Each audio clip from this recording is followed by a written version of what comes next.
냄새나는 노숙자를 집에 들릴 수는 없잖아요.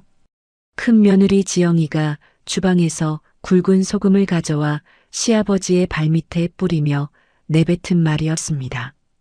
2천억 원 건설기업의 회장 철호는 그 소금알갱이를 내려다보며 온몸이 얼어붙었습니다. 평생을 바쳐본 돈으로 강남 아파트를 사주고 회사 주식 30%를 넘겨준 큰아들 기준이는 아내를 말리기는커녕 차가운 현관문을 닫아버렸습니다. 아버지, 앞으로 명절에도 오지 마세요. 쾅! 굳게 닫힌 철문 앞에서 철호의 두 다리에 힘이 풀렸습니다. 그런데 이게 끝이 아니었습니다. 정작 이 2천억 주인공 회장을 엉엉 울게 만든 것은 3년 전 빈손으로 내쫓았던 둘째 며느리 은지가 남몰래 건넨 낡은 서류 봉투 하나였습니다. 찢어지게 가난한 달동네 단칸방에서 10,000원, 20,000원씩 모아온 그 봉투 안에 도대체 무엇이 들어있었기에 철호는 2천억보다 더 귀한 보석을 찾았다며 소리내어 오열했을까요? 영상 시작 전 구독과 좋아요 꼭 눌러주세요. 오늘의 사연 시작합니다. 철호는 자수성가한 사람이었습니다. 맨주먹으로 시작해 2천억 원 규모의 건설 기업을 일으켜 세웠고 업계에서 철호의 이름 석자를 모르는 사람은 없었습니다. 하지만 돈이 쌓이면 쌓일수록 자식들의 전화는 점점 돈 얘기로만 채워졌습니다. 큰아들 기준이에게는 강남 아파트와 회사 주식까지 넘겨주며 애지중지 아꼈습니다. 기준이 부부는 명절마다 비싼 선물을 들고 찾아와 아버지의 건강을 걱정하는 척했고 철호는 그 거짓된 효도에 완전히 속아 넘어갔습니다. 반면 둘째 아들 민호와 며느리 은지에게는 매몰차기 그지없었습니다. 3년 전 민호가 교통사고로 세상을 떠나자 철호는 슬픔에 빠진 은지에게 재산은 한 푼도 없다며 어린 손자 시우와 함께 당장 집에서 나가라고 내쫓았습니다. 은지는 한마디 원망 없이 시우의 손을 잡고 달동네 단칸방으로 떠났습니다. 그런 은지가 명절마다 빠듯한 살림에서 정성껏 보약과 반찬을 보내왔지만 철호는 거들떠보지도 않고 번번이 버렸습니다. 그러던 어느 날 큰아들 기준이와 큰며느리 지영이가 재산 분배 문제로 노골적인 불만을 드러내기 시작했습니다. 식사 자리에서도 명절 모임에서도 기준이 부부의 눈빛은 온통 돈을 향해 있었고 철호는 그 차가운 눈빛을 더 이상 외면할 수 없었습니다. 결국 철호는 자식들의 진짜 속마음을 자기 눈으로 직접 확인하겠다는 결심을 굳혔습니다.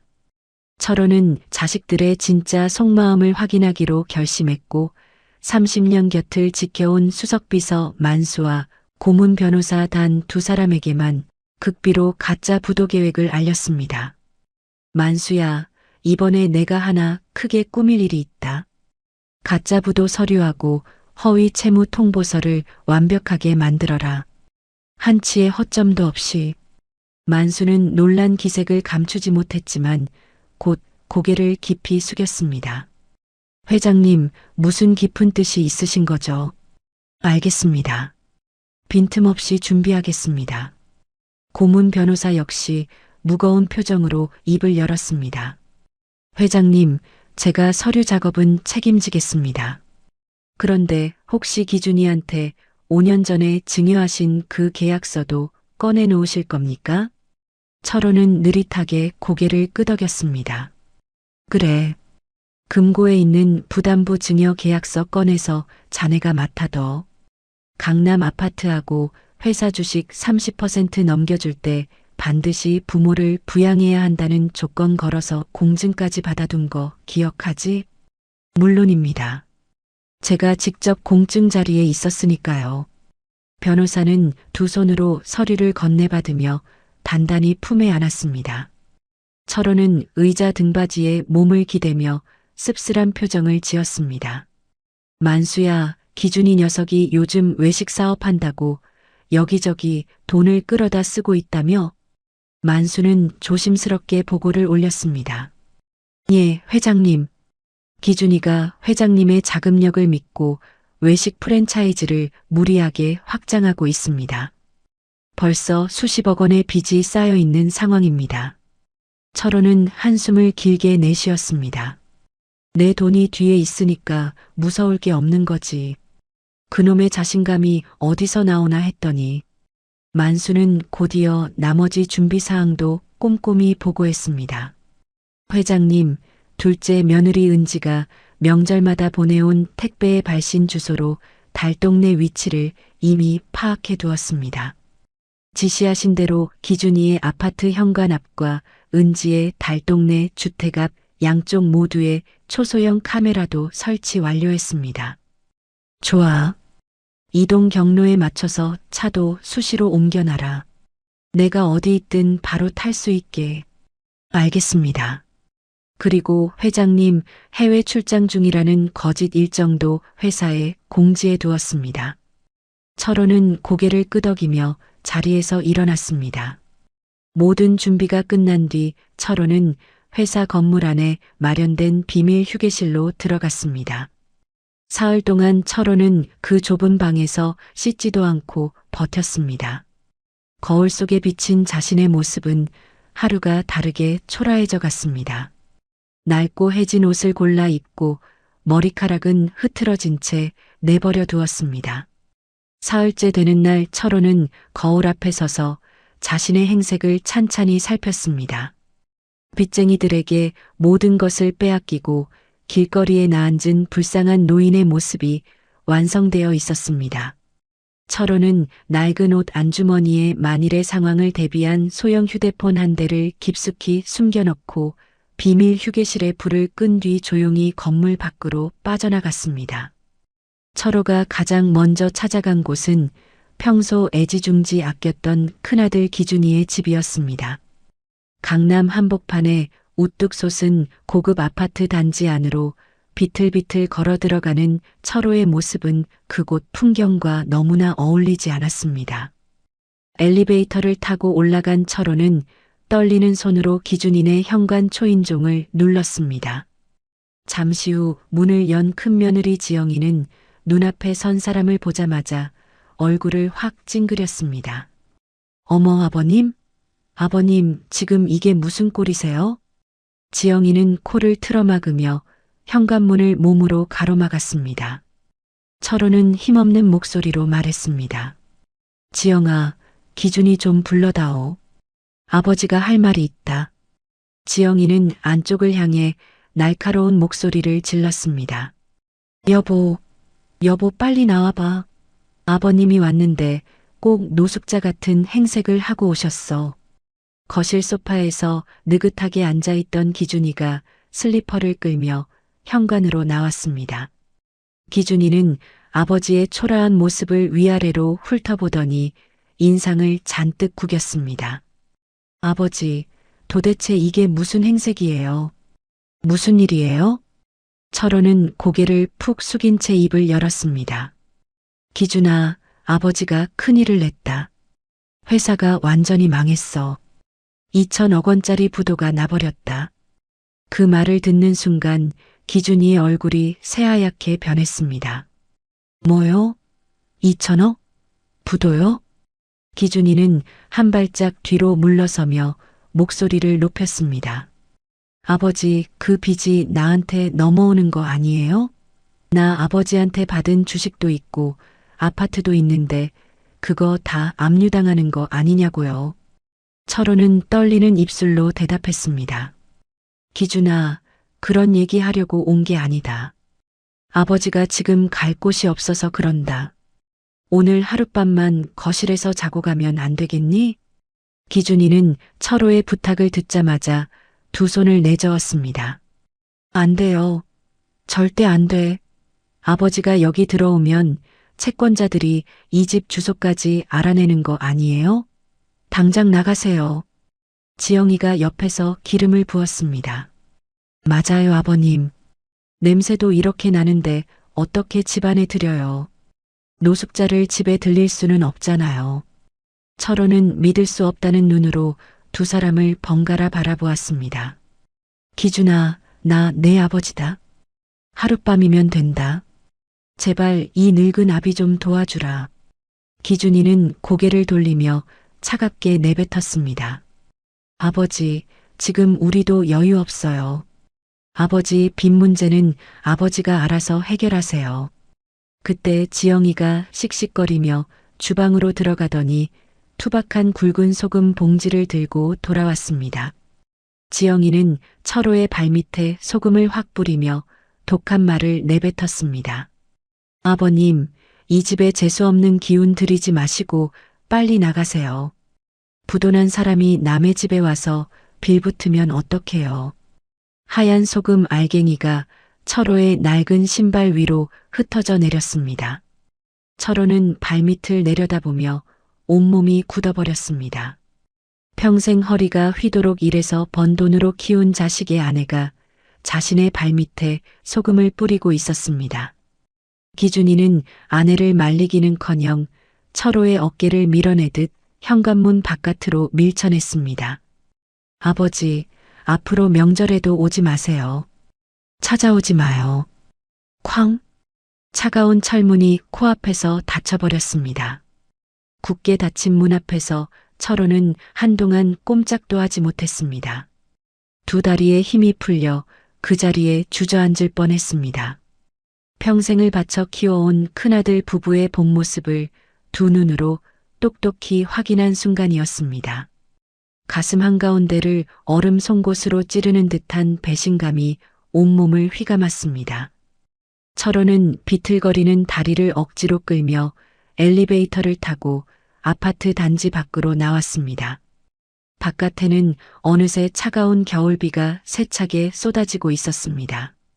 우산도 없이 비를 고스란히 맞으며 철호는 터벅터벅 걸었습니다. 빗물이 얼굴을 타고 흘러내렸지만 그것이 빗물인지 눈물인지 철호 자신도 알 수 없었습니다. 아파트 단지의 화려한 가로등 불빛이 빗줄기 사이로 흐릿하게 번져 보이는 가운데 철호는 고개를 푹 숙인 채 근처의 버스 정류장을 향해 무거운 발걸음을 옮겼습니다. 버스 정류장 처마 밑에 겨우 몸을 숨긴 철호는 차가운 바닥에 쪼그려 앉았습니다.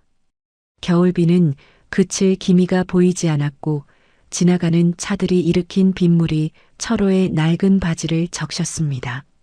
철호는 젖은 옷소매로 얼굴을 훔치며 지난 세월 동안 자신이 저질렀던 어리석은 차별을 하나하나 떠올리기 시작했습니다.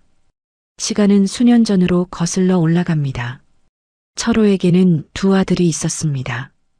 똑똑하고 말재주가 좋았던 큰아들 기준이와 말수가 적고 성실했던 둘째 아들 민호였습니다. 철호는 어릴 때부터 기준이에게만 집안의 모든 기대를 걸었습니다.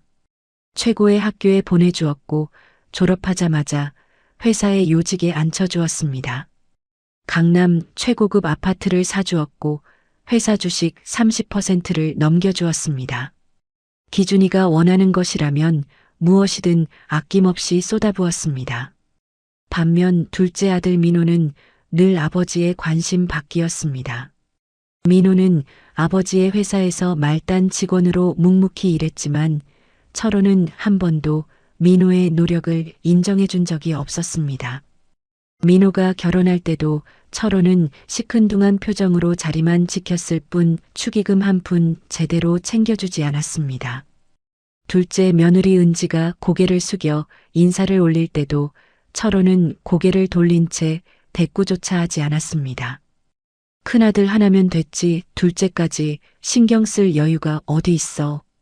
철호는 입버릇처럼 그 말을 되뇌었고 민호와 은지는 아버지의 차가운 벽 앞에서 조용히 물러설 수밖에 없었습니다. 그러던 3년 전 겨울 뜻밖의 비보가 날아들었습니다. 민호가 출근길 교통사고로 세상을 떠난 것이었습니다. 장례식장에서 은지는 어린 아들 시우를 품에 꼭 안은 채 소리 없이 눈물만 흘렸습니다. 그런데 철호는 장례식을 치르자마자 슬픔에 빠진 은지를 불러 세웠습니다. 은지야, 이제 민호도 없는데 내가 이 집안에 있을 이유가 있나? 회사 지분이고 부동산이고 집안 재산은 한 푼도 생각하지 마라. 시우 데리고 당장 나가. 은지는 아무 말도 하지 못했습니다. 남편을 잃은 슬픔도 채 사귀지 못한 상태에서 시아버지에게 빈손으로 쫓겨나야 했습니다. 그날 기준이와 지영이는 거실 소파에 나란히 앉아 은지가 짐을 싸는 모습을 구경하듯 바라보며 수군거렸습니다. 잘 됐다. 이제 우리만 남았으니까 아버지 재산 신경 쓸 일 없겠네. 지영이가 기준이의 귀에 대고 속삭였고 기준이는 고개를 끄덕이며 입꼬리를 올렸습니다. 은지는 시아버지의 모진 구박 속에서도 한마디 원망 없이 어린 시우의 손을 꼭 잡고 집을 나섰습니다. 은지가 찾아간 곳은 도시 외곽의 허름한 달동네 꼭대기에 있는 낡은 단칸방이었습니다. 벽지는 곳곳이 들떠 있었고 겨울바람이 창틈 사이로 쌩쌩 들어왔습니다. 은지는 남편 민호의 사망보험금을 받았지만 단칸방 보증금을 내고 시우의 양육비로 쓰다 보니 3년 사이에 거의 다 소진했고 남은 것은 정말 얼마 되지 않는 소액뿐이었습니다. 그래도 은지는 주저앉지 않았습니다. 낮에는 근처 식당 주방에서 설거지와 반찬 만드는 일을 했고 밤에는 시우를 재운 뒤 부업으로 반찬 포장일까지 하며 잠잘 시간을 쪼개가며 돈을 모았습니다. 매달 10,000원, 20,000원씩 아끼고 또 아껴서 적금 통장 하나를 꾸준히 채워나갔습니다. 손이 트고 허리가 아파도 은지는 잠든 시우의 얼굴을 내려다보며 이를 악물었습니다. 이 아이만큼은 아빠 없다고 서러운 일 겪게 하지 않겠다는 것이 은지의 유일한 다짐이었습니다. 그런 은지에게는 한 가지 변치 않는 습관이 있었습니다. 명절이 돌아올 때마다 은지는 빠듯한 식당 월급에서 정성껏 달인 보약 한 봉지와 손수 만든 반찬 몇 가지를 택배 상자에 넣어 시아버지 철호에게 보냈습니다. 택배 상자 안에는 항상 짧은 편지가 함께 들어 있었습니다. 아버님 건강하세요. 시우가 많이 컸습니다. 하지만 철호는 그 택배가 도착할 때마다 거들떠보지도 않고 만수에게 시켜버리게 했습니다. 은지가 또 보냈나? 그냥 치워. 철호는 귀찮다는 듯 손을 내저었고 기준이와 지영이는 옆에서 그 모습을 보며 킥킥거렸습니다. 아버지, 은지 오빠 죽고 나서 저 여자가 왜 자꾸 택배를 보내는지 모르겠어요. 재산 타먹으려고 그러는 거 아니에요? 지영이가 비꼬듯 말하면 기준이도 맞장구를 쳤습니다. 맞아. 무시해. 아버지한테 잘 보이려고 그러는 거지 뭐. 철호는 두 사람의 말에 고개를 끄덕이며 은지의 정성을 번번이 헛것으로 만들어버렸습니다. 기준이와 지영이는 그렇게 은지를 철저히 밀어내는 한편 철호 앞에서는 더없이 다정한 아들 부부를 연기했습니다. 명절마다 비싼 선물을 들고 찾아왔고 아버지의 건강을 걱정하는 척 온갖 좋은 말을 늘어놓았습니다.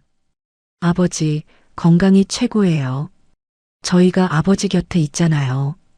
기준이는 철호의 손을 잡으며 효자 연기를 했고 철호는 그 거짓된 효도에 완전히 속아 넘어갔습니다. 진짜 마음을 가진 며느리는 쫓아내고 가짜 효도를 하는 아들 부부에게는 모든 것을 퍼주었던 것입니다. 정류장 처마 밑에서 차가운 빗물 세례를 맞으며 철호는 지난 세월의 장면들을 하나하나 곱씹었습니다. 은지가 짐을 싸며 끝까지 눈물을 참던 모습, 어린 시우의 손을 잡고 묵묵히 대문을 나서던 뒷모습, 명절마다 어김없이 도착하던 택배 상자, 그 안에 들어있던 정성스러운 편지를 한 번도 펼쳐보지 않고 버렸던 자신의 모습이 주마등처럼 스쳐 지나갔습니다. 큰아들 부부의 뻔뻔한 본 모습을 직접 확인하고 나서야 그동안 자신이 얼마나 어리석었는지 뼈저리게 깨달은 것이었습니다. 내가 진짜 눈이 멀었었구나. 철호는 무릎 위에 얹은 두 주먹을 부르르 떨었습니다. 은지마저 자신을 쫓아내면 어쩌나 하는 두려움이 가슴을 짓눌렀습니다. 3년 전 그토록 매몰차게 내쫓은 며느리가 자신을 반겨줄 리가 없다고 생각했습니다. 하지만 차가운 비바람에 온몸이 얼어붙고 속이 텅 빈 배에서 꼬르륵 소리가 나자 철호는 더 이상 버틸 수가 없었습니다.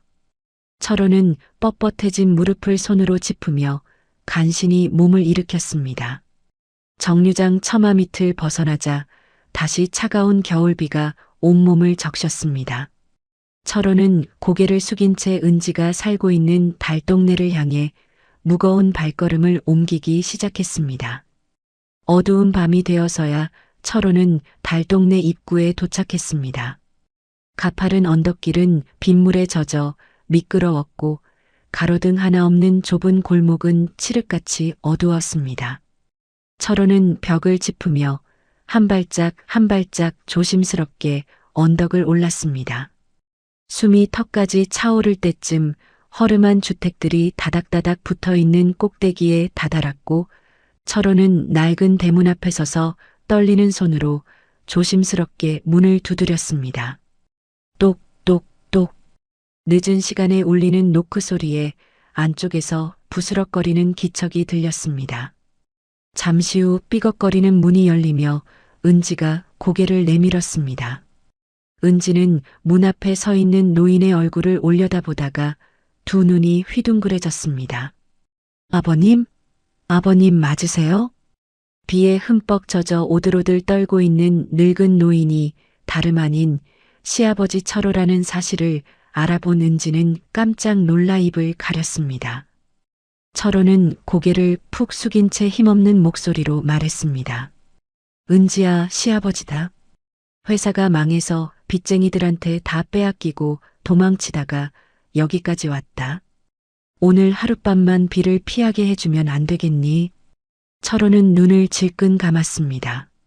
3년 전 이 며느리를 빈손으로 내쫓았던 자신이었습니다. 당연히 매몰차게 쫓아낼 것이라 생각했습니다. 문이 닫히는 소리가 들릴 것이라 각오하고 있었습니다.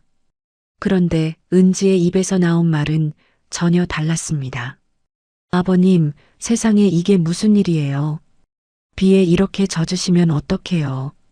어서 안으로 들어오세요. 은지는 시아버지의 초라한 행색이나 망해버렸다는 처지를 따지지도 않았습니다. 꽁꽁 얼어붙은 철호의 두 손을 덥석 맞잡으며 안으로 이끌었습니다. 철호는 자신의 손을 감싸쥔 은지의 거칠고 갈라진 손바닥의 온기에 가슴이 뜨거워졌습니다. 좁은 방 안으로 들어온 철호의 눈에 가장 먼저 들어온 것은 방 한쪽 구석에서 이불을 덮고 곤히 잠들어 있는 어린 손자 시우의 모습이었습니다. 새근새근 잠든 시우의 볼은 발그레했고 작은 입술이 오물오물 움직이고 있었습니다. 이토록 좁고 허름한 방에서 아이를 이렇게 바르게 키워내고 있었다는 사실에 철호는 가슴 깊은 곳에서 뭉클한 감정이 치밀어 올랐습니다. 은지는 잠든 시우를 깨우지 않으려 조심스럽게 목소리를 낮추며 말했습니다. 아버님, 먼저 젖은 옷부터 갈아입으셔야 해요. 제가 따뜻한 물 데워드릴게요. 잠깐만 기다리세요.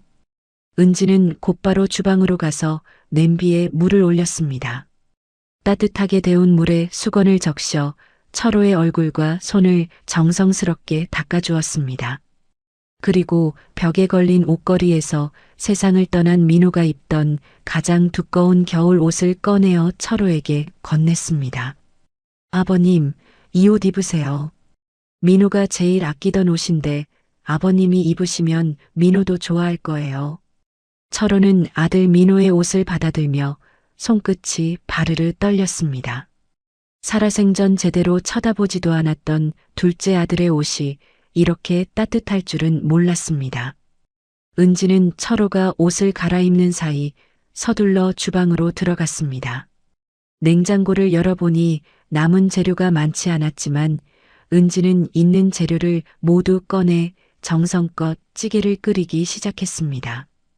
된장 한 숟가락을 풀고 두부를 썰어 넣고 파를 송송 썰어 올렸습니다. 보글보글 끓어오르는 찌개에서 구수한 냄새가 좁은 방안 가득 퍼졌습니다. 은지는 밥을 한 그릇 수북하게 담아 찌개와 함께 철호 앞에 놓으며 말했습니다. 아버님 많이 굶으셨을 텐데 어서 식사부터 하세요. 변변찮은 반찬밖에 없어서 죄송해요. 철호는 차려진 밥상을 내려다보며 한동안 숟가락을 들지 못했습니다. 평생 최고급 식당의 진수성찬만 먹고 살았던 철호였습니다.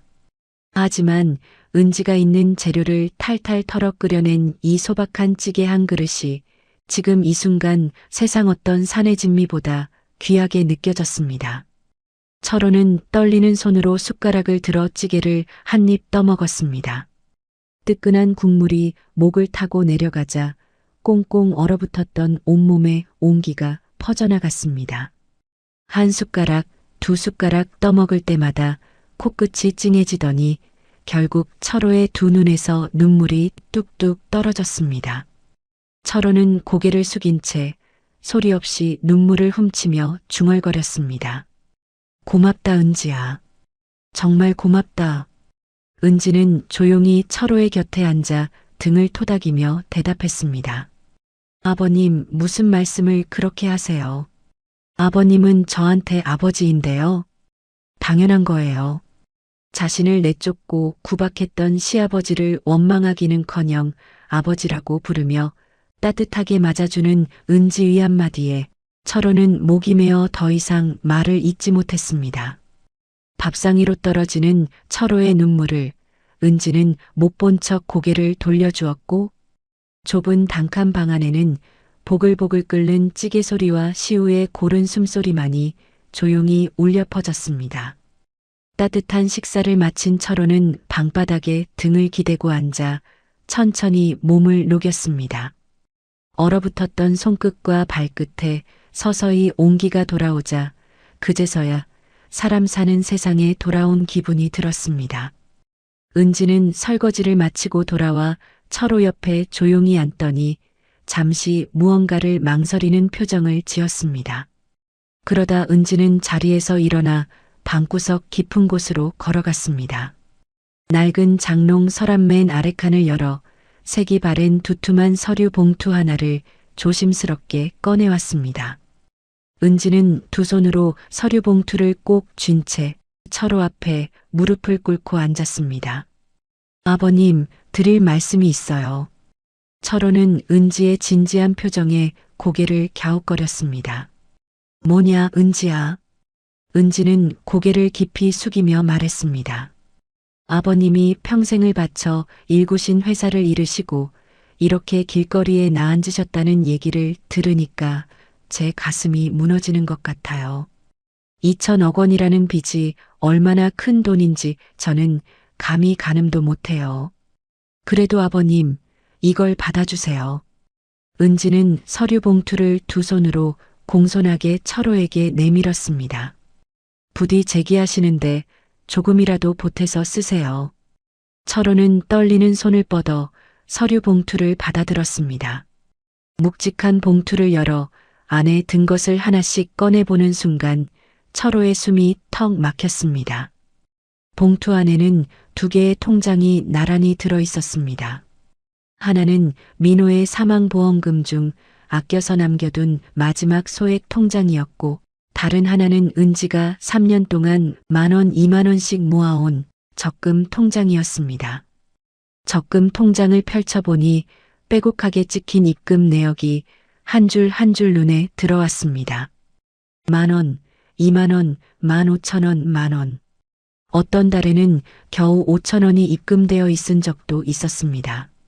식당 주방에서 허리를 굽히고 설거지를 하며 밤늦게까지 반찬을 포장하며 잠을 줄여가며 한 푼 두 푼 모은 돈이라는 것을 철호는 한눈에 알 수 있었습니다. 철호는 통장을 쥔 손이 사시나무처럼 떨렸습니다. 은지야, 이게 뭐냐? 이건 내가 가진 전부잖아. 은지는 고개를 저으며 대답했습니다. 아버님, 2천억 원에 비하면 정말 아무것도 아닌 돈인 거 저도 알아요. 하지만 이게 제가 가진 전부예요. 저하고 시우는 어떻게든 살아갈 수 있어요. 제가 건강하고 팔다리 멀쩡하니까 일을 하면 되잖아요. 아버님은 이 돈으로 급한 곳부터 막으세요. 제발이요. 시우 분유값은 어떡하고 방세는 어떡하려고 이걸 나한테 주는 거야. 철호의 목소리가 갈라졌습니다. 은지는 애써 밝은 표정을 지으며 말했습니다. 아버님, 저 걱정은 마세요. 식당 사장님이 저 잘한다고 월급도 조금 올려주셨어요. 시우 어린이집 보내는 것도 나라에서 도와주고요. 아버님이 다시 일어서시는 게 저한테는 제일 중요한 거예요. 철호는 더 이상 말을 잇지 못했습니다. 2천억 원짜리 건설 회사를 이끌며 평생 돈과 이익만을 쫓으며 살았던 철호였습니다. 돈이 있으면 사람이 모여들고 돈이 없으면 사람이 떠나는 것이 세상의 이치라고 굳게 믿어왔습니다. 그런데 지금 눈앞에서 찢어지게 가난한 며느리가 시아버지를 위해 자신이 가진 전부를 아낌없이 내어놓고 있었습니다. 자신을 쫓아내고 구박하고 명절마다 보낸 정성을 쓰레기통에 버린 그 시아버지를 위해서 말입니다. 철호는 은지가 건넨 서류 봉투를 두 팔로 꽉 끌어안았습니다. 내가 진짜 귀한 보석을 몰라봤다. 내가 눈이 멀어서 진짜 보석을 몰라봤어. 철호의 입에서 터져나온 말은 그것뿐이었습니다. 굵은 눈물이 주름진 볼을 타고 줄줄 흘러내렸고 철호는 서류 봉투를 가슴에 안은 채 어린아이처럼 소리내어 엉엉 울었습니다. 은지는 엉엉 우는 시아버지의 등을 따뜻한 손으로 천천히 쓸어내렸습니다. 아버님, 울지 마세요. 가족끼리 서로 돕는 건 당연한 거잖아요. 아버님이 어려울 때 제가 안 도우면 누가 도와요. 은지는 철호를 부둥켜 안으며 조용히 말했습니다. 아버님, 힘내세요. 아버님은 꼭 다시 일어서실 수 있어요. 저는 아버님을 믿어요. 철호는 은지의 품에 안긴 채 한참을 울었습니다. 2천억 원이라는 어마어마한 돈을 벌어도 채울 수 없었던 가슴속 빈자리를 이 작고 따뜻한 단칸방에서 찢어지게 가난한 며느리가 채워주고 있었습니다. 잠든 시우의 고른 숨소리가 들려오는 좁은 방 안에서 철호는 지난 세월 동안 자신이 저지른 잘못들을 수없이 자책하며 길고 긴 밤을 보냈습니다. 다음 날 아침 일찍 눈을 뜬 철호는 은지가 차려준 따뜻한 죽 한 그릇을 먹고 자리에서 일어났습니다. 은지야, 아버지가 급한 빚 문제를 해결하러 잠깐 나갔다 올게. 걱정하지 마라. 은지는 걱정스러운 얼굴로 현관까지 따라 나왔습니다. 아버님, 밖에 아직 쌀쌀한데 이 목도리라도 하고 가세요. 조심히 다녀오세요. 은지가 건넨 낡은 목도리를 목에 두른 철호는 고개를 끄덕이고 달동네 언덕길을 천천히 내려갔습니다. 골목을 빠져나온 철호는 주위를 살핀 뒤 낡은 옷 안주머니에 숨겨두었던 소형 휴대폰을 꺼내 만수에게 전화를 걸었습니다. 만수야, 나다. 차를 달동네 아래쪽 큰 길로 보내라. 지금 당장. 예, 회장님. 바로 출발하겠습니다. 잠시 후 골목 끝 큰 길가에 검은색 최고급 승용차 한 대가 소리 없이 멈춰섰습니다. 만수가 재빨리 내려 뒷문을 열었고 철호는 차에 올라타 뒷좌석에 미리 준비되어 있던 맞춤 정장으로 갈아입었습니다. 낡은 옷을 벗어던지고 깔끔한 셔츠에 고급 정장을 차려입자 거울 속에 2천억 원 건설 기업의 회장이 위풍당당하게 돌아가 있었습니다. 만수는 백미러로 철호의 모습을 확인하며 물었습니다. 회장님, 본가로 바로 가시겠습니까? 철호는 단호한 목소리로 대답했습니다. 그래, 본가로 가자. 그리고 가족 전부 당장 집합시켜라. 한 명도 빠짐없이. 만수는 곧바로 기준이에게 전화를 걸었습니다. 기준님, 본가에서 긴급하게 가족회의가 있습니다. 즉시 와주셔야 합니다. 기준이는 전화기 너머로 퉁명스럽게 대꾸했습니다. 뭐, 본가, 아버지 회사 부도 났다며. 무슨 가족회의야? 자세한 내용은 오셔서 확인하십시오. 만수의 단호한 목소리에 기준이는 전화를 끊고 지영이를 돌아보았습니다. 여보, 본가에서 오래. 혹시 아버지가 숨겨둔 재산이 남아있는 거 아닐까? 지영이는 눈을 번뜩이며 대답했습니다. 맞아. 2천억 원짜리 회사가 하루아침에 싹 다 날아가겠어? 분명 어딘가에 빼돌려 놓은 돈이 있을 거야. 빨리 가보자.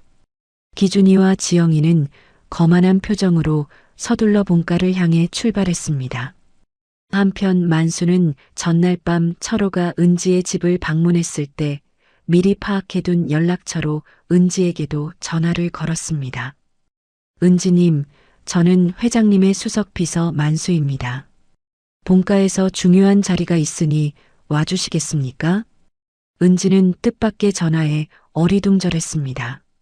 비서님이요? 아버님이 본가에 계신 건가요? 무슨 일이 있는 건가요? 오시면 아시게 됩니다. 차를 보내드리겠습니다. 은지는 시우를 옆집 아주머니에게 잠시 맡긴 뒤 낡은 외투를 걸치고 집을 나섰습니다. 본가 대저택에 가장 먼저 도착한 것은 기준이와 지영이었습니다. 두 사람은 넓은 거실로 들어서며 두리번거렸습니다. 아버지 안 계시네. 만수 씨, 아버지 어디 있어? 기준이가 물었지만 만수는 표정 변화 하나 없이 대답했습니다. 곧 오십니다. 자리에 앉아서 기다려 주십시오. 잠시 후 은지가 조심스럽게 거실로 들어섰습니다. 낡은 외투에 수수한 차림을 한 은지를 본 지영이가 인상을 찡그리며 기준이에게 속삭였습니다. 저 여자는 왜 온 거야? 쫓겨난 주제에. 기준이도 못마땅한 표정으로 은지를 훑어보았습니다. 은지는 두 사람의 차가운 시선을 느끼며 거실 한쪽 구석에 조용히 앉았습니다. 그때 거실 가장 안쪽의 서재 문이 천천히 열렸습니다. 문 안에서 모습을 드러낸 철호는 흠잡을 데 없는 맞춤 정장에 반듯하게 빗어넘긴 머리카락, 위엄이 넘치는 당당한 걸음걸이로 거실 한가운데를 가로질러 나왔습니다. 전날 밤 비에 젖어 오들오들 떨던 초라한 노인의 모습은 어디에도 없었습니다. 2천억 원 건설 기업의 회장 그 자체였습니다. 기준이는 아버지의 완벽한 모습을 보는 순간 의자에서 벌떡 일어나며 눈이 휘둥그레졌습니다. 아, 아버지, 이게 어떻게 된 거예요? 지영이도 입을 떡 벌린 채 할 말을 잃었습니다.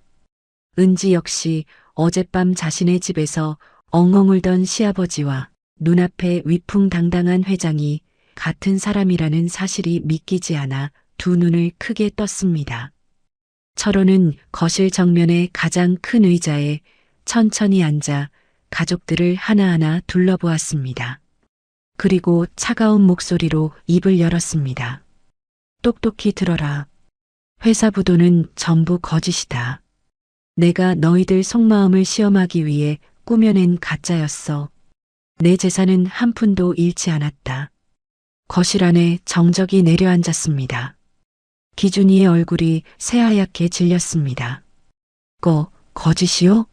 그러면 어젯밤에 우리 집에 오셨던 것도 전부 연기였단 말이에요? 철호는 기준이를 차갑게 응시하며 고개를 끄덕였습니다. 그래, 전부 연기였다. 그리고 내놈 부부가 어젯밤에 이 애비한테 뭘 했는지 여기 있는 사람들 앞에서 똑똑히 보여주마. 철호가 만수에게 눈짓을 보내자 만수는 미리 준비해둔 대형 화면의 전원을 켰습니다. 화면에는 전날 밤 기준인의 아파트 현관 앞에 설치해둔 초소형 카메라의 영상이 선명하게 재생되었습니다. 지영이가 코를 틀어막으며 시아버지를 가로막는 장면, 기준이가 당장 나가라고 소리치는 장면, 지영이가 주방에서 굵은 소금을 가져와 철호의 발 밑에 뿌리는 장면, 그리고 기준이가 철호를 밀쳐내고 차갑게 현관문을 닫아버리는 장면까지 한 장면도 빠짐없이 고스란히 담겨 있었습니다. 거실에 울려 퍼지는 영상 속 지영이의 목소리가 선명했습니다. 냄새나는 노숙자를 집에 들릴 수는 없잖아요.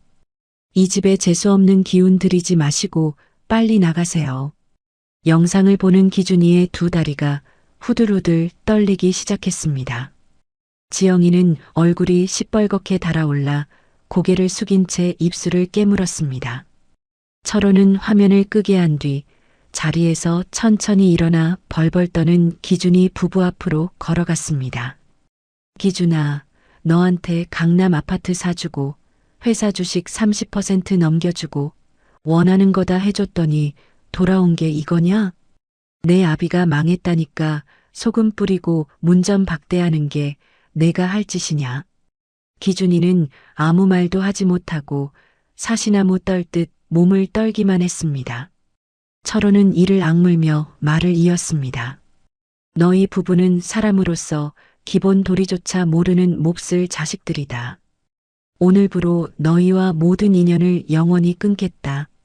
철호의 선언이 거실 안을 무겁게 울렸고 은지는 한쪽 구석에서 두 손을 모은 채 어쩔 줄 몰라 하며 이 모든 상황을 지켜보고 있었습니다. 철호의 선언이 떨어지자마자 기준이는 바닥에 납작 엎드렸습니다. 무릎이 거실 대리석 바닥에 부딪히며 둔탁한 소리가 났습니다. 아버지, 아버지 제발요. 제가 잠시 오해를 했던 겁니다. 아버지가 진짜 부도가 난 줄 알고 놀라서 그랬던 거예요. 제발 한 번만 용서해 주세요. 기준이는 이마가 바닥에 닿도록 고개를 숙이며 비굴하게 매달렸습니다. 지영이도 얼른 기준이 옆에 무릎을 꿇으며 변명을 늘어놓았습니다. 아버님, 저도 순간 판단을 잘못한 거예요. 원래 아버님을 모시려고 했는데 너무 갑작스러워서 당황한 거잖아요. 아버님, 제발 살려주세요. 지영이의 눈에서 눈물이 줄줄 흘러내렸지만 철호는 두 사람을 단 한 번도 내려다보지 않았습니다. 철호는 기준이 부부에게 등을 돌린 채 거실 한쪽에 대기하고 있던 고문 변호사를 불렀습니다. 변호사, 시작해. 변호사는 서류 가방에서 두툼한 서류 묶음을 꺼내며 입을 열었습니다. 기준님, 5년 전 회장님께서 강남 아파트와 회사 주식 30%를 증여하실 때 반드시 부모를 부양해야 한다는 조건을 걸어 공증까지 받아두셨습니다. 기준님은 이 부양 의무를 완전히 저버리셨습니다. 이에 따라 부담부 증여 취소 소송을 즉각 시작하겠습니다. 증여하신 모든 주식과 강남 아파트를 법적으로 환수하는 절차에 착수합니다. 기준이는 고개를 번쩍 들며 다급하게 외쳤습니다. 아버지, 그 아파트랑 주식 없으면 저는 어떻게 살아요? 제발 그것만은 안 됩니다. 철호는 여전히 기준이를 쳐다보지 않은 채 냉담하게 내뱉었습니다. 내가 이 애비한테 한 짓을 생각해봐라. 소금 뿌리고 문 닫아버린 놈이 재산 걱정이냐? 철호는 변호사에게서 또 하나의 서류 봉투를 건네받아 거실 구석에서 조용히 앉아있던 은지에게로 다가갔습니다. 은지는 갑자기 다가오는 철호를 보며 당황한 얼굴로 자리에서 일어났습니다. 아버님, 저는 괜찮아요. 저한테까지 신경 쓰지 않으셔도 돼요. 철호는 은지의 두 손을 잡고 서류 봉투를 조심스럽게 쥐어주었습니다. 은지야, 이건 상속 의향서다. 앞으로 법적 절차를 밟아서 아버지 기업의 모든 상속권을 너하고 시우한테만 넘기겠다. 은지는 서류 봉투를 받아든 채 눈이 휘둥그레졌습니다. 아버님, 이게 무슨 말씀이세요? 저는 그런 거 바라고 어젯밤에 아버님을 모신 게 아니에요. 철호는 은지의 손을 꼭 잡으며 목이 메인 목소리로 말했습니다. 알고 있다. 내가 바라지 않는다는 거 아버지가 잘 안다. 하지만 은지야, 어젯밤 내가 내어준 그 서류 봉투의 돈이야말로 2천억 원보다 훨씬 더 고귀한 진짜 보석이었어. 이 세상 어디에도 너 같은 며느리는 없다. 이제부터 내가 이 집안의 주인이 되어다오. 아버지가 부탁한다. 그 말을 듣고 있던 기준이가 바닥에서 벌떡 일어나며 소리를 질렀습니다. 아버지, 그 여자한테 전부를 넘긴다고요? 은지한테요? 말도 안 돼. 나는 아버지 친아들이잖아요. 철호는 그제서야 천천히 고개를 돌려 기준이를 바라보았습니다. 친아들, 친아들이 제 아비한테 소금을 뿌리더냐? 친아들이 제 아비를 빗속에 내쫓더냐? 너는 오늘부터 내 아들이 아니다. 기준이는 분을 참지 못하고 한 발짝 앞으로 나서려 했지만 대기하고 있던 경호원들이 재빠르게 기준이의 양팔을 잡고 조용히 거실 밖으로 안내했습니다. 지영이도 울부짖으며 따라 끌려나갔습니다. 아버님, 아버님 제발 한 번만 더 기회를 주세요. 지영이의 목소리가 복도 끝에서 점점 멀어져 갔지만 철호는 눈 한 번 깜짝하지 않았습니다. 은지는 서류 봉투를 가슴에 안은 채 하염없이 눈물을 흘렸습니다. 아버님, 저는 재산 같은 거 필요 없어요. 아버님이 건강하게 돌아오신 것만으로도 저한테는 충분히 감사해요. 정말이에요. 철호는 눈물을 글썽이며 은지의 어깨를 가만히 감쌌습니다. 은지야, 고맙다. 내가 이 못난 시아버지를 용서해줘서 정말 고맙다. 앞으로 내가 남은 인생 다 바쳐서 너하고 시우한테 못다한 정을 갚을게. 약속한다. 은지는 고개를 세차게 저으며 철호의 품에 안겼습니다. 아버님, 용서할 것도 없어요. 아버님은 저한테 시우 아빠의 아버지잖아요. 가족인데요.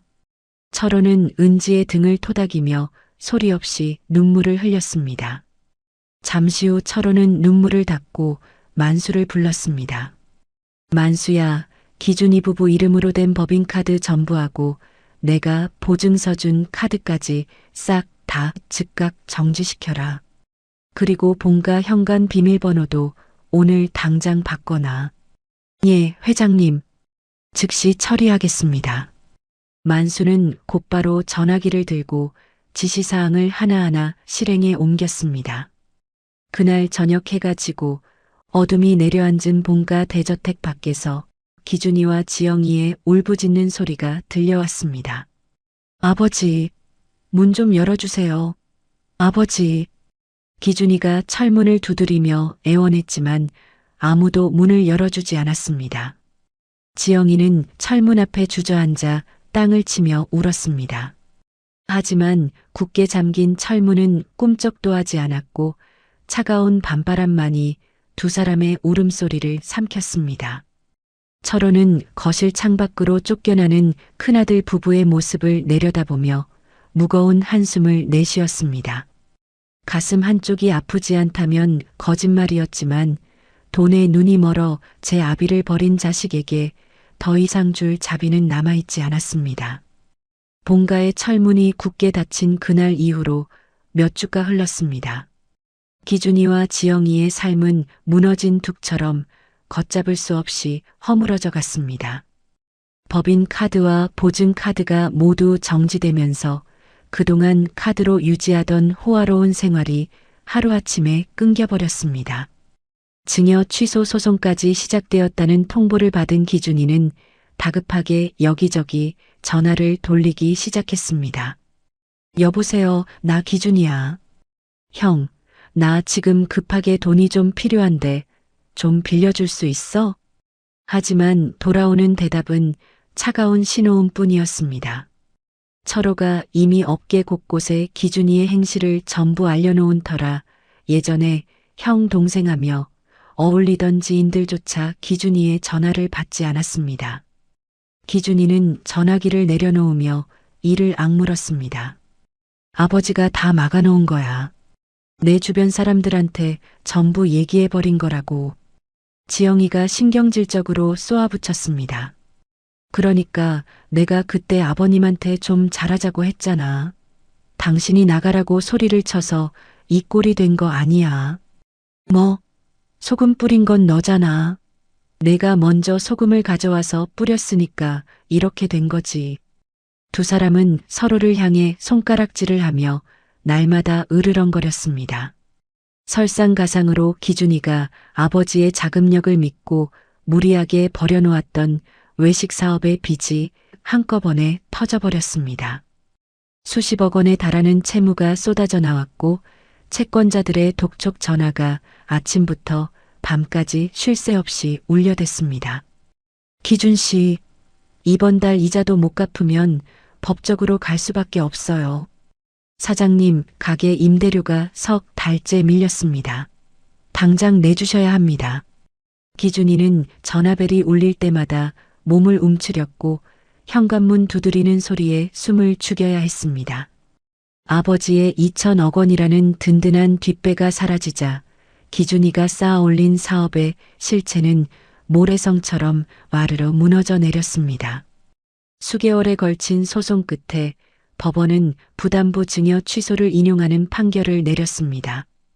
기준이는 5년 전 아버지에게 받았던 강남 아파트와 회사 주식 30%를 전부 돌려주어야 했습니다. 법원 판결문을 받아든 기준이의 손에서 종이가 바르르 떨렸습니다. 아파트도 주식도 사라지고 남은 것은 수십억 원의 빚더미뿐이었습니다.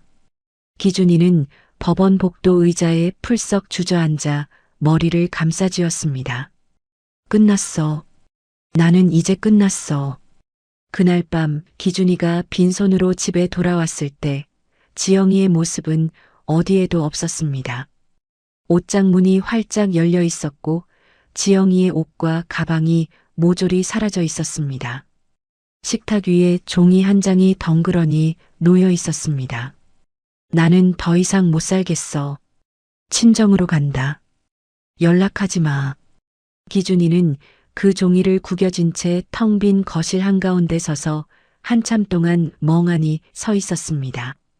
낭비벽이 심했던 지영이는 가난과 빚쟁이들의 독촉을 더 이상 견딜 수 없어 한밤중에 짐을 챙겨 몰래 도망친 것이었습니다. 기준이는 아내에게마저 버림받은 채 허름한 원룸으로 쫓겨났고 그마저도 월세를 석 달째 밀리면서 결국 방까지 빼앗기고 거리로 나앉게 되었습니다. 자기 아버지를 빗속에 내쫓았던 기준이가 이제는 자기 자신이 빗속에 내쫓기는 신세가 된 것이었습니다. 한편 철호의 본가에서는 전혀 다른 풍경이 펼쳐지고 있었습니다. 소송이 진행되는 동안 철호는 은지와 시우를 본가로 불러들여 함께 살기 시작했습니다. 달동네 단칸방에서 추위와 가난에 시달리던 은지와 시우는 철호의 든든한 보살핌 덕분에 넓고 따뜻한 저택에서 매일 아침 평화로운 일상을 시작했습니다. 시우는 넓은 거실을 뛰어다니며 까르르 웃었고 은지는 그런 시우를 바라보며 처음으로 마음 편히 웃었습니다. 아버님, 시우가 이 집에 오고 나서 밥을 정말 잘 먹어요. 얼굴에 살도 많이 올랐죠? 은지가 환하게 웃으며 말하자 철호는 시우의 볼을 어루만지며 흐뭇한 표정을 지었습니다. 그래, 이놈이 우리 집에 와서 제대로 먹기 시작하니까 얼굴이 확 달라졌어.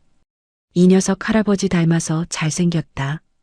시우가 할아버지의 품에 쏙 안기며 까르르 웃었고 철호의 주름진 얼굴에도 함께 웃음꽃이 피었습니다. 철호는 전문 경영인에게 회사를 맡기고 일선에서 물러났습니다. 2천억 원짜리 기업의 회장 자리보다 손자 시우의 유치원 등하원을 책임지는 다정한 할아버지 역할이 훨씬 소중했습니다.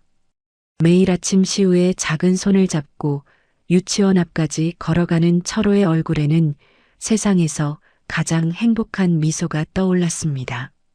할아버지, 오늘도 데리러 와줄 거지? 그럼 당연하지. 할아버지가 제일 먼저 가서 기다리고 있을게. 시우는 할아버지의 손을 꼭 잡고 유치원 안으로 뛰어들어갔고 철호는 시우의 뒷모습이 보이지 않을 때까지 그 자리에 서서 바라보았습니다. 은지는 막대한 재산을 물려받게 되었음에도 교만해지지 않았습니다. 오히려 자신이 겪었던 가난과 외로움을 누구보다 잘 알기에 어려운 이웃들을 돕기 위한 무료 식당을 열었습니다. 달동네 시절 식당에서 갈고 닦은 요리 솜씨로 매일 따뜻한 밥과 국을 끓여 홀로 사는 어르신들과 형편이 어려운 이웃들에게 나누어 주었습니다. 아이고 사모님, 오늘 국이 참 맛있어요. 이렇게 따뜻한 밥을 공짜로 먹게 해주시니 감사해서 어떡해요. 사모님이라뇨. 그냥 은지라고 부르세요. 맛있게 드셔주시는 게 저한테는 제일 큰 보답이에요. 은지의 아름다운 선행이 입소문을 타고 지역사회에 알려지면서 철호의 기업 이미지도 덩달아 크게 올라갔습니다. 철호는 만수에게 은지의 무료 식당 이야기를 전해 들을 때마다 입이 귀에 걸렸습니다. 내 며느리가 진정한 복덩이야. 내가 평생 사업을 하면서 쌓지 못한 명성을 은지가 밥 한 그릇으로 쌓고 있어. 만수는 활짝 웃는 철호의 모습을 보며 조용히 미소를 지었습니다. 과거 돈만을 중요시하며 매일 인상을 찌푸리던 철호의 얼굴에는 이제 온화한 미소만이 가득했고 저택 안에는 시우의 맑은 웃음소리가 하루 종일 행복하게 울려 퍼졌습니다. 이듬해 봄 따스한 햇살이 내리쬐는 어느 날 철호는 은지가 정성껏 싸준 도시락을 들고 사랑하는 손자 시우의 손을 잡은 채 활짝 핀 벚꽃이 가득한 공원으로 산책을 나섰습니다. 분홍빛 꽃잎이 바람에 흩날리는 벤치에 나란히 앉아 철호는 시우에게 도시락을 펼쳐주며 밥을 떠먹여 주었습니다. 할아버지, 엄마가 만든 계란말이 진짜 맛있어. 그래, 우리 시우 많이 먹어. 엄마가 할아버지랑 시우 먹으라고 새벽부터 일어나서 만든 거야. 시우는 입가에 밥풀을 묻힌 채 까르르 웃었고 철호는 손수건으로 시우의 입가를 닦아주며 함께 웃었습니다. 그때 철호의 시선이 벤치 한쪽 끝에 머물렀습니다. 볼품없는 차림으로 고개를 푹 숙이고 앉아있는 사내 하나가 눈에 들어왔습니다. 헝클어진 머리카락에 때가 낀 옷을 걸치고 있었고 어깨가 축 처진 모습이 영락없는 거리의 노숙자였습니다. 철호는 천천히 자리에서 일어나 가까이 다가갔습니다. 사내의 얼굴을 본 순간 철호의 발걸음이 딱 멈추었습니다. 큰아들 기준이었습니다. 광대뼈가 튀어나올 만큼 야위었고 눈 밑에는 짙은 그림자가 내려앉아 있었습니다. 1년 전 거만한 표정으로 아버지를 내쫓던 그 기준이의 모습은 어디에도 없었습니다. 기준이도 고개를 들어 아버지를 발견했습니다. 건강하고 단정한 모습의 철호와 도시락을 먹으며 웃고 있는 시우를 본 기준이는 수치심에 두 손으로 얼굴을 가리려 했습니다. 하지만 이내 참을 수 없는 감정이 터져나왔습니다. 기준이는 벤치에서 미끄러지듯 바닥에 엎드리며 이마를 땅에 박았습니다. 아버지, 잘못했습니다. 제가 짐승만도 못한 놈이었습니다. 아버지한테 그런 짓을 하고 살면 벌을 받는 거 당연한 건데 그때는 그걸 몰랐습니다. 기준이의 목소리가 갈라지며 흐느끼는 울음이 섞여 나왔습니다.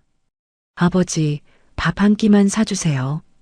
사흘째 굶었습니다. 아버지, 제발이요. 벚꽃잎이 기준이의 굽은 등 위로 소리 없이 내려앉았습니다. 철호는 기준이의 모습에 가슴이 찢어지는 듯 아팠습니다. 아무리 몹쓸 짓을 저질렀어도 자식이었습니다. 하지만 철호는 이미 돌이킬 수 없는 선을 넘었다는 것을 알고 있었습니다.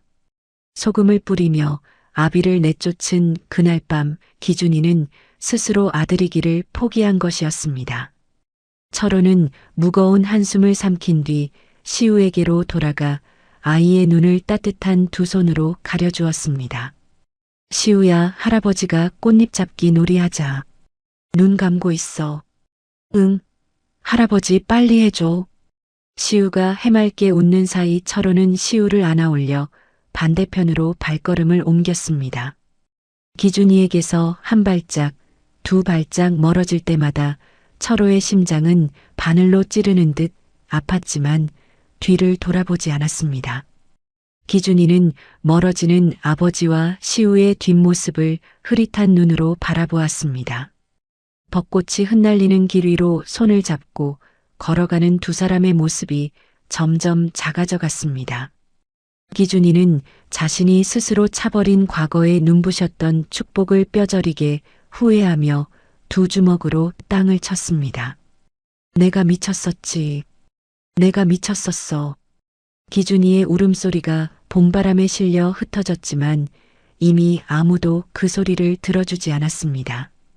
산책을 마치고 저택으로 돌아온 철호는 현관문을 열자마자 따뜻한 저녁 식사를 준비하고 있는 은지의 콧노래 소리를 들었습니다. 주방에서 앞치마를 두르고 국을 저으며 환하게 미소 짓는 은지의 모습에 철호의 입가에도 절로 미소가 번졌습니다. 아버님, 산책 잘 다녀오셨어요? 오늘 저녁은 아버님이 좋아하시는 갈비찜 만들었어요. 그래, 우리 은지가 갈비찜까지 했어? 시우야, 엄마가 맛있는 거 만들어놨대. 시우가 주방으로 달려가 은지의 다리를 꼭 안으며 외쳤습니다. 엄마, 나 배고파. 빨리 먹자. 은지는 시우를 안아올리며 웃었고 철호는 그 모습을 바라보며 이 세상에서 가장 값진 보물은 바로 가족의 진심이라는 것을 온몸으로 느꼈습니다. 저녁 식탁에 세 사람이 나란히 앉았습니다. 철호가 은지에게, 은지가 시우에게, 시우가 다시 할아버지에게 반찬을 집어주며 웃음꽃이 피었습니다. 철호는 숟가락을 내려놓고 은지를 바라보며 조용히 말했습니다. 은지야, 아버지가 꾸며냈던 그 거짓 부도 덕분에 평생을 바쳐 지켜야 할 보석 같은 며느리를 되찾았다. 그게 내 인생에서 가장 잘한 결정이었어. 은지는 눈시울이 붉어지며 고개를 숙였습니다. 아버님, 그런 말씀하시면 제가 또 울잖아요. 울어도 돼. 이제부터는 기쁜 눈물만 흘리자. 철호가 웃으며 시우의 머리를 쓰다듬었고 시우는 할아버지와 엄마 사이에서 세상 모르게 행복한 얼굴로 밥을 먹었습니다. 욕심에 눈이 멀어 아버지를 내쫓은 자에게는 영원한 고독이라는 벌이 돌아왔고 조건 없는 헌신을 보여준 며느리에게는 막대한 행복이라는 눈부신 보상이 돌아왔습니다. 거친 풍파를 모두 이겨낸 철호와 은지 그리고 시우의 평화로운 밥상 위로 따뜻한 봄 햇살이 비추며 선한 마음은 반드시 승리한다는 삶의 교훈을 남겼습니다. 오늘의 이야기 어떻게 들으셨나요? 철호의 거짓 부도가 밝혀낸 것은 결국 돈이 아니라 사람의 진심이었습니다. 2천억 원의 재산 앞에서 제 아비에게 소금을 뿌린 큰아들 부부와 단돈 몇 푼뿐인 통장을 선뜻 내밀었던 며느리 은지의 이야기가 우리에게 묻습니다. 진짜 가족이란 무엇인가? 이야기를 끝까지 들어주신 분이 계시다면 잘 들었다고 댓글 하나만 남겨주세요. 사연TV는 오늘 하루도 여러분의 마음에 사랑과 행복이 가득하길 바랍니다. 감사합니다.